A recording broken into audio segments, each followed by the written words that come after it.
Hi guys, Omarr here with both next gen controllers for the PS4 on the right here and the Xbox One on the left. Today we're just going to be comparing both these controllers, what features they have, what they haven't got, and basically the sizes and the textures of the buttons. Now, first of all, comparing the trigger buttons, which everybody seems to make a big fuss about. Both of these controllers have trigger buttons which are kind of ergonomically designed so they fit well into your actual fingers. As you can see, there's a slight dip in both of these trigger buttons. The Xbox One controller, they're bigger basically, as you can see, compared with the PlayStation 4. And they do the same thing. The only thing is that the Xbox One controller has rumble pads behind them. So for example, you're playing a first person shooter, you're shooting someone, you're pressing this button. As the bullets come out of your gun, it could rumble, depending on how they've obviously coded the game, but it could rumble to give you that feedback to say, you know, a bullet's gone off or out the chamber or whatever it is, or when you're driving, for example, just to give you that little bit of feedback from the actual game itself to say, maybe, I don't know, you're driving on a different terrains and things like that.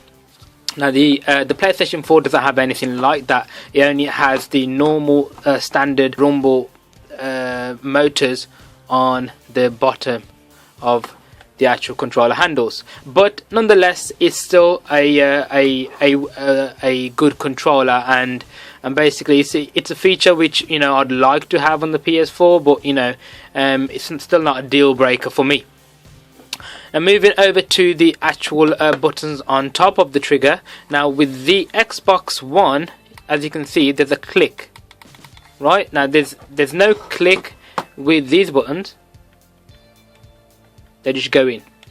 Now because you press them in like that, you can basically press it in from the side there, it'll do the same thing. Whereas with the Xbox One, if you press it here, because they're hinged from here, you won't actually do anything. It's harder to press than if you were here, which is fine. I mean, it depends on how you hold the controller, but which is completely fine. Another thing to consider is that, as you can see by the light, this is the sensor which allows the PlayStation camera to sense where the controller is. The Xbox One also has two infrared right there, basically behind this piece of plastic here, which allow the Kinect to sense where it is. You have both controllers use micro USB. The PlayStation 4 allows you to charge your controller using micro USB. The Xbox One doesn't allow you to charge the batteries which are inside here. It will only turn this controller into a wired controller. It will not charge the batteries that will be inside. So for example, if you're using it without the wire, you'd have to have batteries. It will not charge that. Now moving on the underside of each controller, the texture of the material on the bottom there, as you can see, it's quite a mesh texture, just to allow for more gripping. It's just a matte type of finish there on the Xbox One, which is fine. I mean, it's not going to fly out your hand, don't get me wrong, but it's just a little bit nicer feel on the PlayStation 4. Another thing is that you can see some screw holes and stuff for the PlayStation 4. It doesn't matter to me. It may matter to some people. You don't get anything like that. It makes for a more smoother feel, I guess, with holding the controllers. Now, one of the things that the Xbox One controller doesn't have is the trackpad. As you can see here, this doubles up as a button as well as a trackpad, so you can have another dynamic in your gaming.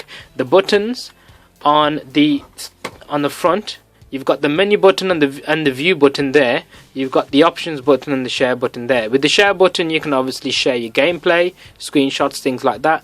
Xbox, you can still do that, but there's no direct button for that. As you can see on the right, you've still got the square, the triangle, the circle and the X. Same thing with the Xbox One. The buttons are more glossy on the Xbox One, as you can see from the shine, but that's a normal thing anyway. One of the most important things also is the analog sticks. The analog sticks themselves are quite similar, but not similar at the same time. They both have a dip, so you can use the analog stick and pull it towards you and it'll be very, very grippy. Now the Xbox One controller has a sort of rubbery grip, as you can see there, so you can still use it on the side. Your finger's not going to slip off. Over time, I don't know, but most likely it'll probably wear out. And then on the PlayStation 4, you have the same thing, only the whole thing's rubber. So you got I think you got a little bit more of a grip there, but obviously the personal preference. One of the things that the Xbox One doesn't have is a mini speaker right there. So you'll have customized sounds come into your controller depending on where you are the game or what you're doing, and the Xbox doesn't have any of that. And if you look on the front of the controller there, you've got the Xbox standard proprietary connection for the headset. So you'll have to buy a headset to use to use with the Xbox One controller, one of Microsoft's own.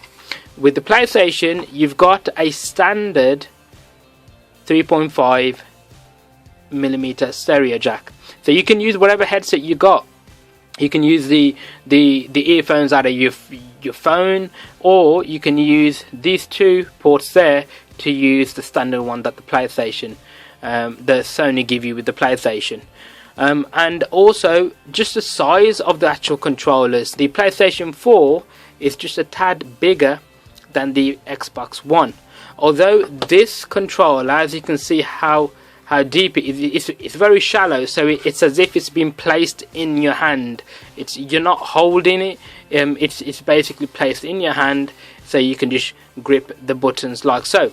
With the PlayStation 4, it seems as though you have to hold on to it. It's, as you can see from the side view there, you can see that basically it's a lot deeper.